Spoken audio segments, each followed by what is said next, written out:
काय सांगशील, काय घडलं होतं, कशा पद्धतीनं तू जे आहे ते बाहेर पडला, काय अनुभव त्यावेळेस तुझ्या डोक्यात काय चाललं होतं?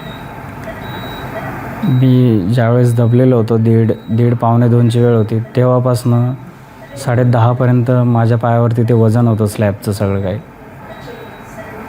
वाटत होतं कोणीतरी येईल.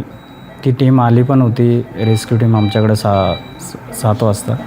पाणी वगैरे देऊन गेले, ते एअरबॅग ठेवून गेले. पण त्यांनी ती कंडिशन बघून ते बोलले की आम्ही येतो.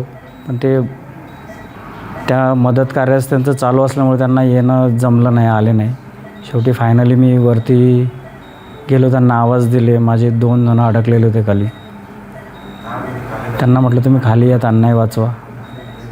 आणि त्या क्षणी माझा जसा मोबाईल निघाला ज्यावेळेस, त्यावेळेस मी वाईफला मेसेज करून ठेवला होता आणि मी शेवटचा एक सेल्फी पण काढून ठेवला होता, जेणेकरून मला कधी काही झालं तर माझी वाईफ.